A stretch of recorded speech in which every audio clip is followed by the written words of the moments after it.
प्रायिकता की जो बात हम कर रहे थे, यहाँ से हम अपना चैप्टर शुरू करते हैं। प्रायिकता प्रश्नावली 15.1 9th क्लास। प्रायिकता अर्थात संभावना। संभावना किस बात की आपको प्रकट की जाती है? किसी कार्य के होने की संभावना। जैसे आज बारिश होगी या नहीं होगी, आज कितने % बारिश होने की संभावना है, आज बारिश होने के पश्चात धूप निकलेगी नहीं निकलेगी। इस प्रकार की अनेकों चीज़ समाज में विद्यमान है, हमारे कार्यों में, क्रियाकलापों में ये बातें आती हैं। इन सब को इकट्ठा करके मैथमेटिक्स गणित ने एक नया विधि का, एक नया अध्याय का शुरुआत कर दी, जिसे हम प्रायिकता कहते हैं, संभावना कहते हैं। तो संभावना हम कहाँ से शुरू करते हैं? किसी भी कार्य के होने की संभावना हम कहते हैं कि या तो 0% है या फिर 100% है, या इसके बीच में किसी भी काम के होने की संभावना को हम बताते हैं। बारिश होने की संभावना 0% है, 100% है, 20% है, 50% है। इस प्रकार अलग अलग से लोग कहते हैं अपने अनुभव के आधार पर। तो उसी चीज़ को हम यहाँ पर आज करने जा रहे हैं, आपके सभी कन्फ्यूजन को दूर करने जा रहे हैं। अगर कोई संभावना आपकी 0% है, परसेंट, ये प्रतिशत, इस शब्द को पहले समझ लीजिए। छोटी कक्षा में आप समझते हैं लेकिन उसको पढ़ते हैं लेकिन समझते नहीं हैं। प्रति, प्रति का मतलब है प्रत्येक। शत, शत का मतलब है 100, यानी प्रति 100 के ऊपर। जिस प्रकार से आप 1/10 को 10वां भाग कहते हैं और 1/100 को 100वां भाग कहते हैं, अर्थात डेसिमल 10वां भाग 100वां भाग कहते हैं। उसी प्रकार से यहाँ प्रतिशत यानी प्रत्येक 100 के पीछे, और कुल होता है 100%। जब आप बोलते हो तो 100% के नीचे 100%, अर्थात वो कट करके पूरी एक वैल्यू आपके पास वहाँ आती है। इन चीज़ों को समझते हुए अब हम आगे चलते हैं। प्रायिकता हमारे लिए होती है संभावना। संभावना किसके लिए? किसी न किसी कार्य के लिए हम संभावना का जिक्र करते हैं। किसी कार्य के होने की संभावना या तो 0% से लेकर के और 100% के बीच में होती है। अगर उस कार्य की संभावना 0% है, प्रतिशत का मतलब प्रति यानी बटे में, प्रति का मतलब बटे में, शत मीन्स 100, अर्थात कोई भी संभावना अर्थात प्रायिकता आपकी 100% का मतलब बटे, प्रति मीन्स बटे में, शत मीन्स 100। काटते हैं 0 के बटे में 100 अर्थात 0 आएगा।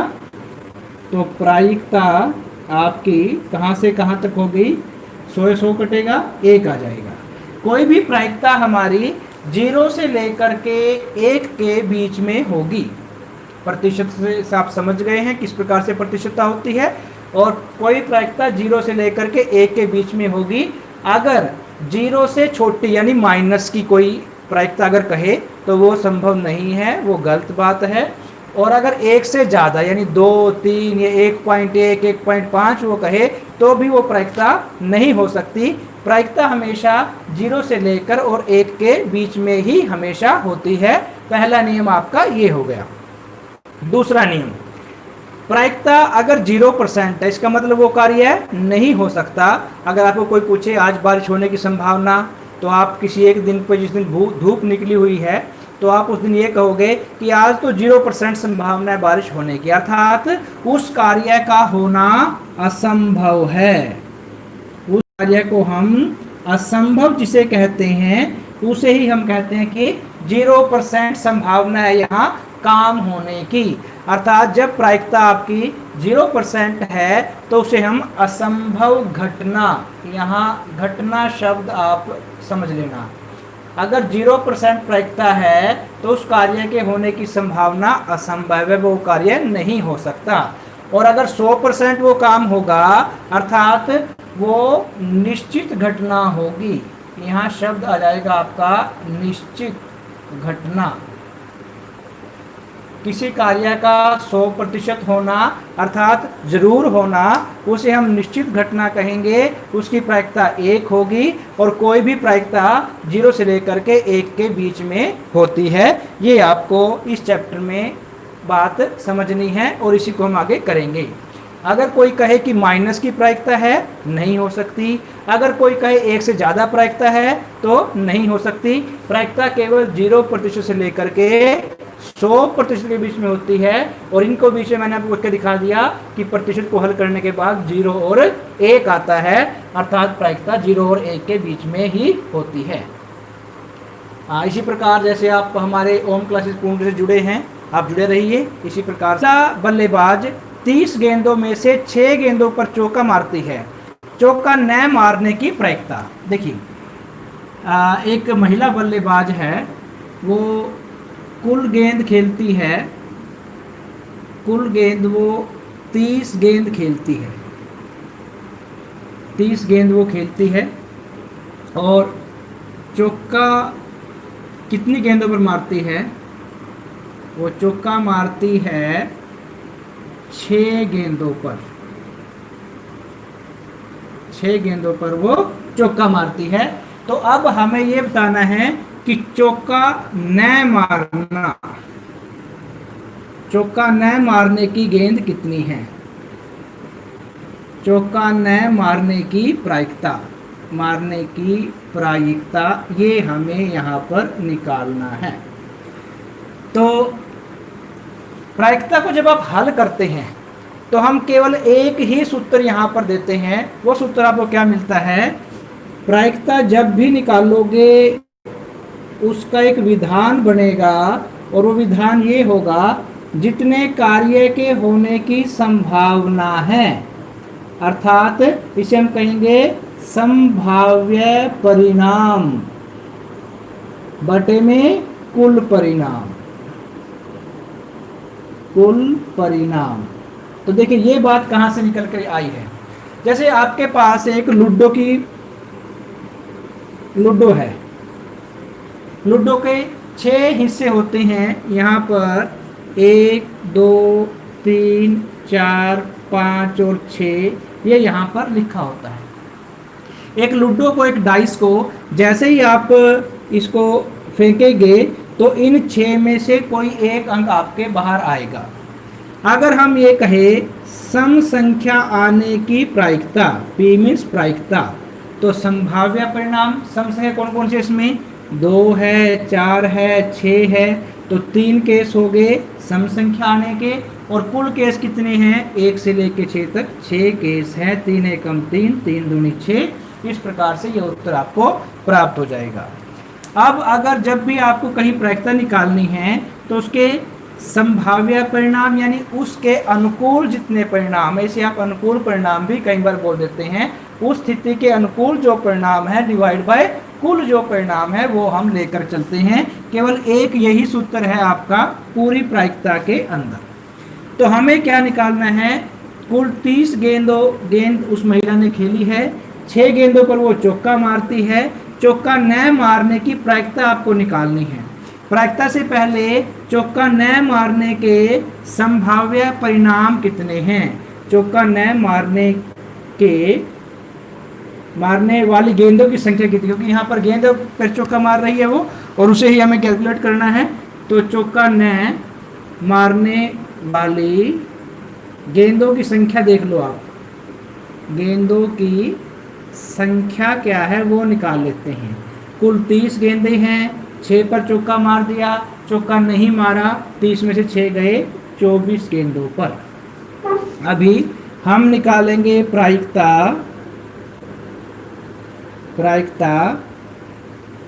चौका न मारना। इसकी प्रायिकता आपको निकालनी है। सूत्र यही रहेगा, संभाव्य परिणाम बटे में कुल परिणाम, बटे में कुल परिणाम। अब देखिए संभाव्य परिणाम कितने हैं यहाँ पर? चौका नहीं मारा कितनी गेंदों पर? 24 गेंदों पर। तो ये हो गया आपके 24 परिणाम। कुल गेंद है आपकी 30 बटे में 30। तो 6 के पहाड़े से हम भाग करते हैं, 6 चौके 24 और 6 पंजे 30। ये आपका उत्तर आ गया 4/5। पहले प्रश्न का उत्तर हमें प्राप्त हो जाता है। ये आपका प्रश्न संख्या 1 थी। सूत्र आपका यहाँ पर प्रायिकता में एक ही रहेगा, संभाव्य परिणाम बटे में कुल परिणाम। संभाव्य परिणाम बटे में कुल परिणाम।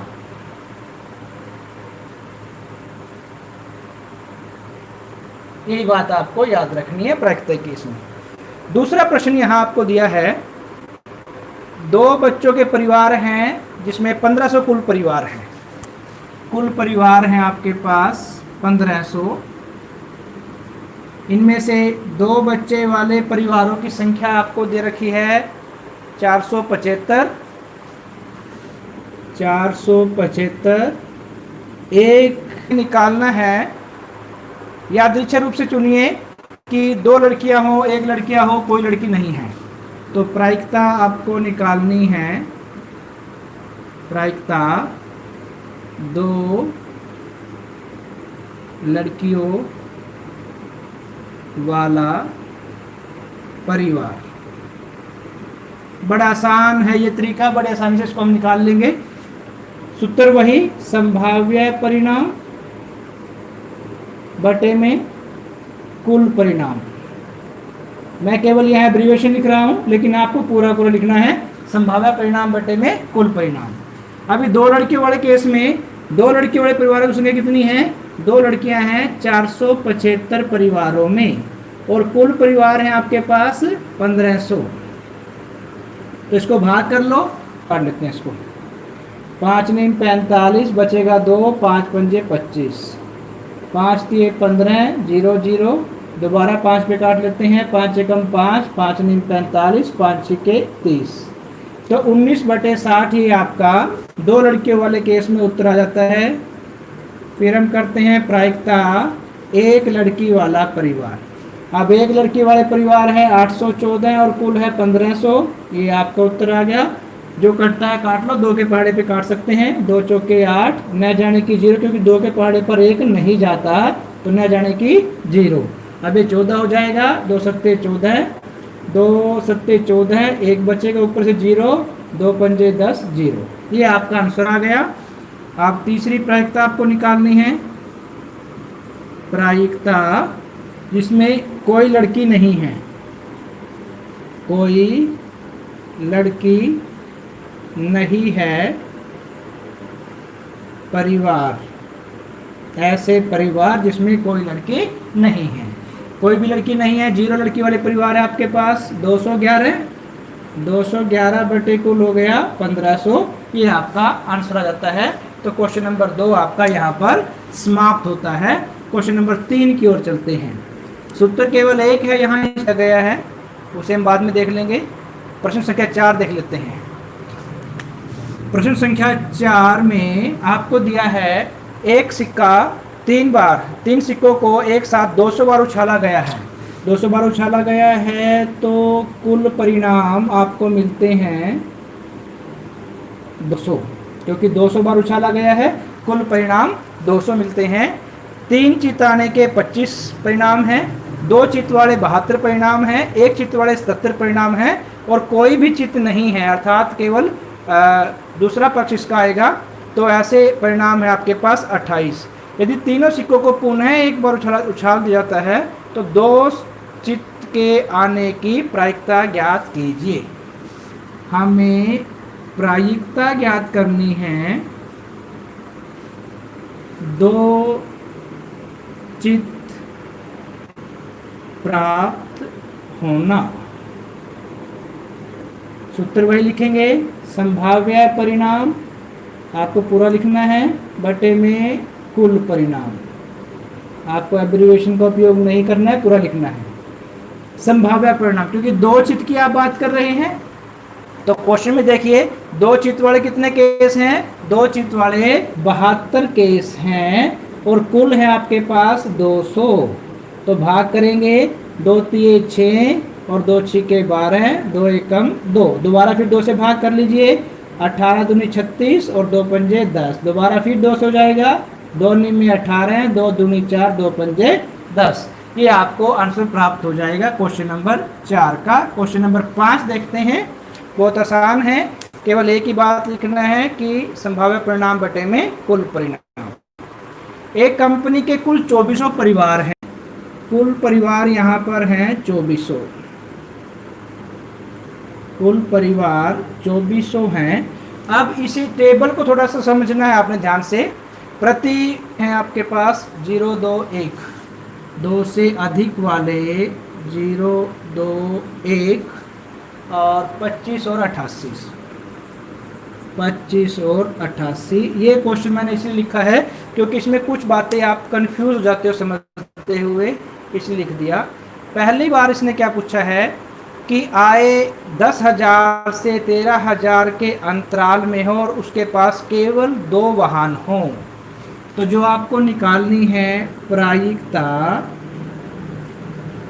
और ये पूरी बात यहाँ आपने लिखनी है कि आय उसकी 10,000 से और 13,000 के बीच में, 13,000 और उसके पास केवल 2 वाहन हैं, और 2 वाहन हैं। इस बात को आपने यहाँ पर दर्शाना है, और 2 वाहन हैं। ठीक है, तो इसके लिए लिखेंगे संभाव्य परिणाम। आपने केवल यही बात रखनी है, संभाव्य परिणाम लिखने की बात रखनी है। कुछ और लिखोगे तो बाद में कंफ्यूज हो जाओगे, इसलिए ये एक सभी जगह फिट होने वाला फॉर्मूला है, संभाव्य परिणाम बटे कुल परिणाम। अब जब आय 10,000 से 13,000 के बीच में है, कौन कौन है इसमें? जो 10,000 से अधिक है और 13,000 के बीच में है। 10,000 से अधिक 13,000 के बीच में और 2 वाहन। ये इस स्थिति में, और 2 वाहन कहाँ पर है? ये है 0 वाहन वाला, 1 वाहन वाला, 2 वाहन वाले। तो इसमें कौन सा केस आ गया? इसमें आ गया ये वाला केस। यहाँ पर आ गए 29 संभाव्य परिणाम, और कुल परिवार है आपके 2400। ये 2400 आपका उत्तर आ जाएगा पहले सवाल का। दूसरे सवाल की अगर आप बात करते हैं तो उसमें क्या होगा? यहाँ दिया है कि आय प्रति माह 16,000 या उससे अधिक। यहाँ पर वही बात लिखेंगे, प्रायिकता लिख देंगे, और 16,000 या उससे अधिक, जो दूसरी बात है पूरी लिखेंगे, 16,000 या उससे अधिक और उसके पास केवल 1 वाहन। 16,000 या उससे अधिक, ये नीचे वाली बात आ गई, और उसके पास केवल 1 वाहन। 1 वाहन वाली ये श्रेणी है, तो यहाँ आपका 579 संभाव्य परिणाम बटे कुल परिणाम लिखेंगे, और यहाँ पर आ जाते हैं 579, 579, कुल परिणाम 2400। ये आपका उत्तर प्राप्त हो गया। इसी प्रकार थर्ड क्वेश्चन, प्रायिकता जो आपको दिया है वो पूरा पूरा यहाँ रखेंगे। आपको दिया क्या है? आपको दिया है कि आय रुपये 7,000 प्रति माह से कम, 7,000 प्रति माह से कम, और उसके पास कोई वाहन नहीं है, अर्थात 0 वाहन इस श्रेणी में, और 0 वाहन ये आ गया। दोनों श्रेणी जहाँ आकर काटेंगी वहाँ पर एक मिलेगा आपको 10। तो यहाँ क्या मिलेगा? संभाव्य परिणाम बटे कुल परिणाम, वैसे लिखेंगे। संभाव्य परिणाम यहाँ मिलते हैं आपके 10, और कुल है यहाँ पर 2400 परिवार हैं, 0 से 0 कटेगा, अर्थात 1/240। 1/240 ये आपको यहाँ शो होता है, ये आपका रिजल्ट आपको मिल जाता है। तो ये थे आपके क्वेश्चंस। क्वेश्चन नंबर 5 था ये आपके पास, प्रश्नावली 15.1 का। तो चलिए बाकी क्वेश्चन चलिए क्वेश्चन नंबर 7 देख लेते हैं।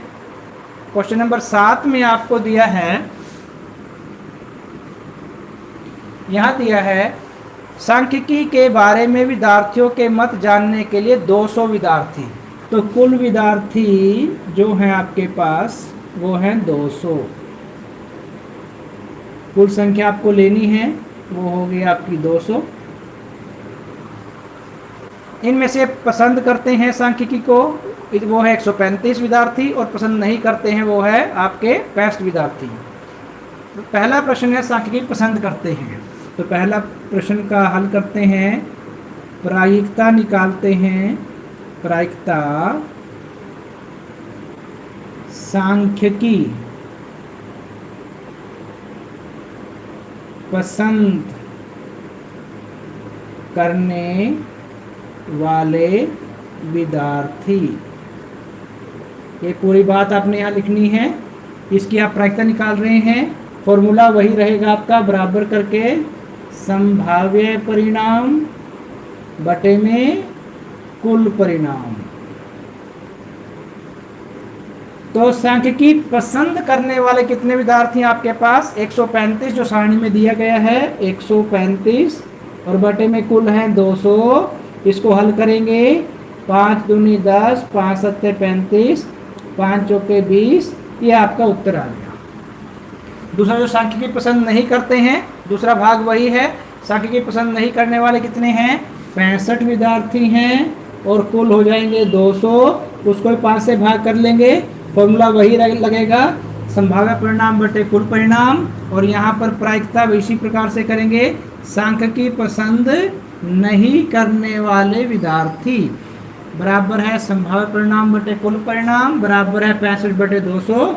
5 से भाग कर लेंगे, 5 एकम 5, 5 दिए 15, 5 चौके 20। आई थिंक आप लोगों को समझ में आया होगा और आराम से आप यहाँ पर इसे कर सकते हैं। तो क्वेश्चन नंबर आगे 8वां प्रश्न भी आपका सारणी के बेस पर बताया गया है। तो सारणी को हम यहाँ नहीं दर्शा पाएंगे, इसलिए इसको छोड़ देते हैं। क्वेश्चन नंबर 11, प्रश्न संख्या जो 11 हैं बाकी सारणी के रूप में दिखाए गए हैं। यहाँ आपको दिया है आटे की उन 11 थैलियों में जिनमें 5 किलोग्राम अंकित है। वास्तव में भार दिया गया है 4.97। इस प्रकार दिया गया आपको भार यहाँ 4.97, 5.05, उसके बाद 5.08, उसके पश्चात आपका है 5 और 5.06, ये पूरा 5 है। और 5.06 के बाद है आपके पास 8, 4, 98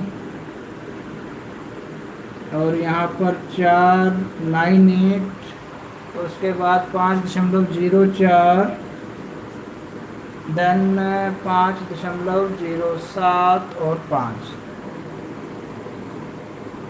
और पूरा 5। ये है आपके पास। यहाँ निकालना क्या है आपको? 5 किलोग्राम आटा होने की प्रायिकता।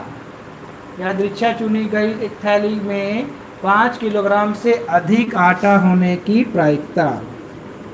आपको जो प्रायिकता निकालनी है 5 किलोग्राम से अधिक आटा होना, इस बात की प्रायिकता आपको निकालनी है। जो गिवन है केवल वही बात आपने रखनी है, अपनी तरफ से कुछ नहीं रखने की जरूरत है। यहाँ हो जाएगा बटे में कुल परिणाम, बटे में कुल परिणाम। तो 5 से अधिक, 5 से अधिक कौन कौन है यहाँ पर? ये हो गया 5.05, 1, 2, 3, 4, 5 और ये 6 केस ऐसे हैं जो 5 से अधिक है। संभाव्य परिणाम 6। कुल केस कितने हैं? 1, 2, 3, 4, 5, 6, 7, 8, 9, 10, 11 केस होने चाहिए थे इसके, मेरे ख्याल 11 केस उसने ऊपर दिया है। इसने कहा है ऊपर 11 थैलियाँ हैं, तो यहाँ कौन छोड़ दिया हमने? 1, 2, 3, 4, 5, 6, 7, 8, 9, 10 और 11 केस दिखा रखे इसमें। तो यहाँ पर तो 5 से अधिक कितने केस हैं? 1, 2, 3, 4, 5, 6, 7 केस। यहाँ शायद कोई लिखने में यहाँ गलती रही है, बुक में आप देखोगे तो यहाँ पर 7 केस है जो वो 5 किलोग्राम से अधिक है। कुल है 11 डिवाइड बाय 11, ये आपको आंसर प्राप्त हो जाता है। तो ये था आपका प्रश्न संख्या 11। अब इसके बाद देखते हैं 12 प्रश्न संख्या। प्रश्नावली 14.2 के प्रश्न 5 में आपसे 30 दिन के नगर आयु ये भी वहाँ पर सारणी के ऊपर बेस्ड है, तो वो सारणी भी आप देख करके आप इसी प्रकार से कर सकते हैं। बहुत इजी है, इसमें केवल एक ही आपका फॉर्मूला है, संभाव्य परिणाम बटे कुल परिणाम, इसलिए कोई परेशान होने की ज़रूरत नहीं है। बड़ी आसानी से आप इन क्वेश्चनों को कर पाओगे। कोई भी सारणी जो दे रखी है, सारणी को आप सामने रखिए, सारणी को देखिए, सारणी में जो भी बात लिखी है, जिस भी विषय के बारे में आपको प्रायिकता निकालनी है, उसके संभाव्य परिणाम ऊपर रखिए, डिवाइड बाय कुल परिणाम वो नीचे रखिए, काट के आपके आंसर आ जाएंगे। इसमें एक बात मैं आपको और अलग से बता देता हूँ, जो बात है कि अगर आपको किसी घटना के होने की प्रायिकता दी हुई है, मान लिया प्रायिकता ई आपको दे रखा है 0.13 दे रखा है, प्रायिकता आपको निकालनी है ई डैश, इसे आप प्रायिकता ई नहीं भी कह देंगे, इसे आप कह देंगे प्रायिकता ई नहीं, ये भी इसे कहते हैं। अर्थात क्या है, ये एक पूरी घटना है, इसमें से एक काम के होने की प्रायिकता ये है, ये आपका ई है। ई नहीं तो क्या होगा, ई नहीं वाला सारा इसके बाहर होगा, केवल इस ई को छोड़ देंगे, बाकी सारा इससे बाहर वाला प्रायिकता ई डैश होगा, जो ई नहीं है वो होगा। उसको निकालने के लिए क्या करेंगे, कुल प्रायिकता कितनी होती है किसी घटना की, एक, बताया था ना, निश्चित प्रायिकता हमेशा 0 से लेकर के और 1 के बीच में होती है, तो कुल प्रायिकता होगी 1, तो उसमें से प्रायिकता ई वाली घटा देंगे तो बाकी सारा आ जाएगा, माइनस प्रायिकता ई कर देंगे तो बाकी आपको आ जाएगा, यानी 1 माइनस 0.13 करेंगे तो 10 में से 3 गया 7, 9 में से 1 गया 8 और यहाँ पर 0, ये आपको उत्तर आ जाएगा। इस प्रकार से इसे दर्शा सकते हैं। और इसके अलावा एक बात और है, अगर किसी घटना के होने की अनेक प्रायिकता है, ये आपकी पूरी घटना है, इस पर ये छोटी छोटी अनेक घटनाएं प्रभाव डालती हैं, मान लिया इसका नाम है E1, ये E2, E3, E4, E5, तो प्रायिकता चाहे कितनी भी हो, सभी प्रायिकताओं का योग आपको क्या देगा, 3 हो, 4 हो, 5 हो, कितनी भी प्रायिकता हो, सारी प्रायिकताएं जुड़ करके हमेशा कितनी होती हैं, 1, क्योंकि प्रायिकता हमेशा 0 से बड़ी और 1 से छोटी होती है। सभी छोटी छोटी प्रायिकताएं जुड़ करके 1 ही आएंगी। 100% जब प्रायिकता होगी तो 100/100 अर्थात वो कट करके 1 ही आपको देगा। तो ये है आपका प्रायिकता क्लास 9th का। आई होप आप सबको समझ में आया होगा। आप सभी का हमारे YouTube चैनल को ओम क्लासेस पूंजी पर आने के लिए धन्यवाद, और इसी प्रकार से हमारे साथ जुड़े रहिए। अधिक से अधिक हमारी वीडियोज़ को शेयर कीजिए, सब्सक्राइब कीजिए। Thanks for watching, have a nice day.